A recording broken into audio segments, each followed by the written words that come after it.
Are you interested in collecting Pokemon cards and would like to know the best way to get started? Or perhaps you used to collect Pokemon cards and now would like to find a good way back into the hobby? Then this is the video for you. Hello friends, welcome to the channel. My name is Julius and I have been collecting Pokemon cards since 1999. So it's probably safe to say I have a bit of experience that I would love to share with all of you. In this video, I'm going to give you the best tips and tricks on how to collect Pokemon cards, where to buy them, what to get, what to look out for, and anything that I believe a new collector should know. The first advice I would like to give you is to always buy and collect what you personally enjoy. There are thousands of products and cards to choose from, and new ones come out all the time. But ultimately, it's your money, it's your time, and it's your hobby.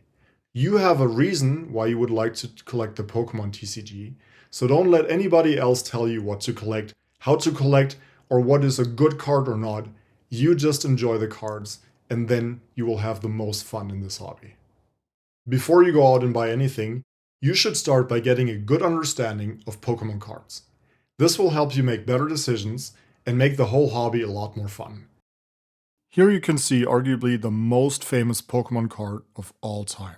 The first edition base set Charizard. For comparison, this is the actual card, although this is not a first edition one. I am very sure that if you've ever looked at Pokemon cards, you recognize this card. When I was growing up, everyone wanted this one. Although every card looks a bit different, they all share common traits. Every card will have at least a name, a type, a rarity symbol, the name of the designer, a trademark line, a date, a set number, and, with the exception of the base set, a so-called set symbol on it.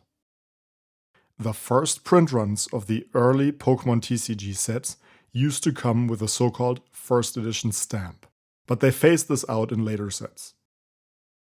Also note the yellow border around the card. In modern sets, they switched this to a silver border. This is a good moment to talk about sets. Every year, the Pokemon Company releases between 3 and 5 new sets of Pokemon cards. You can find out more about them on the official website, and then here under Trading Card Game. You can find all the expansions they've released, and let's look at the 151, which only includes the original 151 Pokemon. And you can see all the products they sell here, from the Elite Trainer boxes to collection boxes, etc. You get a card checklist, and it gives you a full set of the cards in the set. And when you click here, it brings you to the expansion site. And here you can find the card gallery. And this is super convenient to see what's in there. And this is a good way to look at what kind of cards we have in Pokemon. For example, this is a normal Pokemon. We also have evolutions, and they're marked with the stage of evolution they come in. We also get all sorts of EX and GX and other full art special cards. And then just scroll down to see all the cards in the set.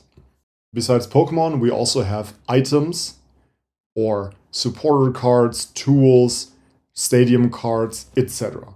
If you're coming back from collecting from 20 years back or so, you might remember these as so-called trainer cards, but nowadays we have a few more distinctions between them. And here in the back is what every collector is looking for, and those are the ultra rare and secret rare cards. Those are the special full art cards that everyone wants, and they often have special variations of cards that are already in the set. For example, this Blastoise is a secret rare, and we can see this because the number of the card is higher than the quote-unquote total number of cards in the set. And this gives you a good overview of the set and all the cards in there. Another resource I use all the time is pokecollector.com, and that's basically a giant registry of all the Pokemon cards that have ever been released in all of the sets.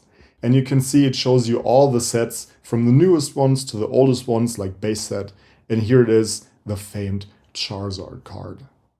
As a new collector, you should identify what you're collecting for and set a collection goal. Are you in it just for fun, or do you see it as an investment? Do you have a specific card you want to collect, a specific set, or do you care about a specific type of Pokemon? It could be anything. You can set your collection goal as you like. I like to differentiate between these types of collectors. First off, we have the hobbyist or pure collector. We collect for fun and because we enjoy the cards. You could set the goal to complete a set or master a set, or you could collect a specific Pokemon. For example, if you love Charizard or Lugia or Caterpie, you could set out to collect every single variant or variation of that card.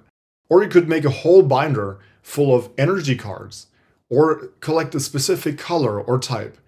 You can choose freely what you collect. Next up, we have the player. As a player, your goal is usually to create a good deck to play at tournaments or against your friends. If you're a player, you collect a bit different because usually you look for so-called playsets. That's 4 of a kind. So you might not be looking for the prettiest cards, but those that work the best and give you the best results in a match. Next up, we have the investor. The investor buys products in the hope that it will appreciate in value over time. That could be a specific Pokemon again, or it could be sealed products that they hope to sell later on. Perhaps a bit niche, but there are also people who sell products at Pokemon shows or online. In that case, I wouldn't even consider that to be collecting, but it's out there. It's important you can be any or all of these at the same time. Of course, it's entirely possible to collect cards for fun and also invest into some products to sell on the side. There are lots and lots of products you can buy, so let's go through them one by one and see what's in them. For anything you buy, it's super important that you always buy authentic products. Please don't fall for scams, and if a deal sounds too good to be true, it probably isn't. First and foremost, you can buy almost any single card from online marketplaces and local card stores. Your goal here should always be to get the cheapest price for the best quality you can afford. A little tip for the players, if you're looking for a playset of cards, you might get away with buying poorer quality ones because you have 4 of them anyway, so you don't need to have all of them be in perfect condition. Slabs are cards that somebody sent to a grading company to get their authenticity checked and to receive a grade for the card quality. This is especially good for vintage and high-end cards. Next up, almost every Pokemon card originally comes from a sealed booster pack. You can also get these as blisters. If you like the thrill of opening packs, let's look at some sealed products. Although it looks a bit small, this is a full booster box or display of Pokemon cards that includes 36 booster packs of the current set. Elite Trainer boxes like this one are one of my favorite products. They come with a number of booster packs, energy cards, card sleeves, a cool player guide to the recent set, and you can also store your cards in them. For beginners and those who would like to play the game, I can also recommend Battle Stadium or Battle Packs, especially if you can get them for cheap after the set has been released for quite a while. The Pokemon Company releases a lot of premium collection boxes. These are usually for experienced collectors as the price per booster is a bit more expensive. However, they come with very cool promos and some of these can actually be a very good deal. If you have a friend or a family member who would like to play the game with you right away, you can get one of these pre-made decks, although the boxes are usually not as good as other ones out there. Tin boxes usually hold between 3 to 5 booster packs plus a promo card. They can be a very good deal if you can get them on clearance. Although I don't recommend you buy them, there are also mystery boxes that hold, well, who knows? If you love going to yard sales or online marketplaces, you can grab some pretty good deals on other people's collections. However, be careful because you should know very well what you're looking at if you want to get a good deal. Oh, and if you're really serious about collecting and investing, you might want to put some money into an app that can track your inventory, such as Collector or others out there. The next tip I have for you is set a budget. Collecting Pokemon cards doesn't have to be expensive, but it can very well be. Always only use disposable income. This is important for you investors out there. Never take a credit, never spend so much on Pokemon cards that you can't pay your bills, your rent, or neglect other parts of your life. Last but not least, always look out for the actual price per pack that you're paying in whatever product you buy. I can only recommend you immerse yourself in the community and the hobby because you will get so much more out of it. This could be visiting card shows or playing at the local game store, participating in a tournament, or even organizing your own. Don't ever fall for hype or FOMO, fear of missing out. There will always be another set coming, and if you don't get one card, there will always be another amazing one. If you like a specific set, that's great. But if you think a specific card that's hyped all over the place is not interesting to you, you don't have to get it. Don't chase ultra rare cards by opening pack after pack. It's just not worth it. If you're really wanting this specific card, it's usually better to just buy it as it is. So what do I personally suggest you buy to start or grow your collection? At the top of the list is always, if you have a specific card in mind, just buy the single. Go online or to your local card store, see if they have the card, and just buy that. As any collector will tell you, buying the cards is not enough. You also need a way to protect them. That's why I recommend the first thing you purchase along with your cards are so-called sleeves. There are soft sleeves for the cards, and then if you want even more protection, you can put them into a so-called top loader to keep them extra safe. No matter if you want to play with the cards, put them into a binder, or get them graded, every valuable card should go into a sleeve. As a TCG player, grab yourself a deck box and a good binder to put your cards into. A binder like this one is a great way not only to protect your cards, but also to display them in a nice way. If you don't have a specific card in mind, or would like to start collecting a set, then I suggest you get an Elite Trainer box or something similar. They usually include a good number of packs, a cool promo, a lot of energy cards, and a place to store your cards in. If you have a bit more money to spare, a bit more budget, then you can go for a full booster box. They usually include 36 packs of a set, and you can just start by collecting that. Next up, a blister pack of booster packs is a much better investment than buying individual booster packs at a store. Not only do they have a better price per pack ratio, but it's also much harder to sell you fake or resealed products. Your next question is probably going to be, hey Julius, where can I buy Pokemon cards? We have a lot of options nowadays. You can buy them online and offline, so let's look at a few options. You already saw websites like TCG Player for North America or Card Market for the European market, if you're looking for English or Western Pokemon cards. If you're more into Japanese, Chinese, Korean cards, there are other websites out there. You can also go on eBay. eBay is a bit different because it's mostly auction-based and you find a lot of slabs and graded cards, but it's a good option too if you know what you're doing. But please don't get scammed because quality and scam and fake management at eBay is a bit different and not as good as on other marketplaces. You can also find Pokemon cards on Facebook Marketplace, Craigslist, eBay Kleinanzeigen, depends on where you live, but you'll find plenty of options. If you're more of a store kind of person, you can go, of course, to your local game store.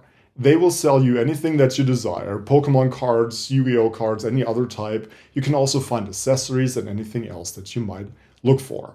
You can also find Pokemon cards at all the other big stores like Target, Walmart, Walgreens, Karstadt, etc. You know, all the big places in your country, you can find Pokemon cards there. Pokemon cards aren't always cheap, so here are some proven ways to save some money. Number one is always check prices first. You can do so on TCG Player and Card Market. You can also use the eBay past sales feature to find out what cards and other sealed products go for. Number two, don't buy singles when a set has just been released. In the first 2 to 4 months after a release of a set, singles are at their all-time high. Why? Because mostly players and collectors are rushing in for the cards and are buying all the stock. So just give it a few months, wait until like 4 to 8 months after the release, and then you get the cheapest prices. I've already mentioned number 3, and that's check the price per pack or price per card ratio before you buy. People usually assume a booster box is going to be the most cost-efficient way of collecting. However, it could be that due to rising prices of boxes, an elite trainer box or even a collection box could be much cheaper. I hate to say it because I love them myself, but collection boxes are almost never worth it at MSRP. So try to find a good deal on them when they're on clearance. Card Market, TCG Player, and other marketplaces are almost always cheaper than eBay, unless you're looking for some high-end vintage stuff. Please don't buy mystery boxes. Take it slow, you don't have to complete all sets in a year. Remember, Ash has been 10 forever. If a deal is too good to be true, it's probably not true. Try to avoid buying single booster packs. They can be weighted, they can be resealed, and you will just lose money on them. Be careful with buying graded cards and getting cards graded. Yes, for vintage and very high value cards, it's usually a good idea, or it can be a good idea. However, if you just care for the card and don't ever plan on selling it, there's usually no point in getting it graded because, again, grading is also something that costs money. You can get some pretty sweet deals on TikTok, however, please be careful that you don't get scammed.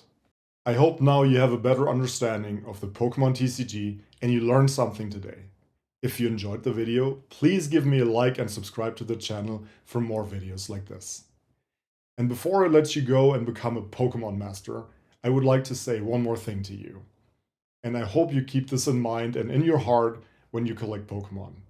And that's enjoy yourself and the hobby. There's a lot of noise. There are forums, there's YouTube and Reddit, and there are friends and store owners, and everyone has their own opinion. People are going to tell you this is a good card, this is a bad card. This one looks amazing, this one doesn't. The prices are going to rise, prices are going to fall. But really, do what feels right to you. You have to really love this kind of cardboard printed on with beautiful, silly little monsters to enjoy this hobby. And whatever you do it with a passion or don't do it at all. This is the motto that I live by, and I hope you take something from it. If you have any questions whatsoever, leave me a comment. I'm happy to answer them. Also, let me know if there's anything else that a beginner collector might want to know. Share it with the community, and then I'll see you in the next video.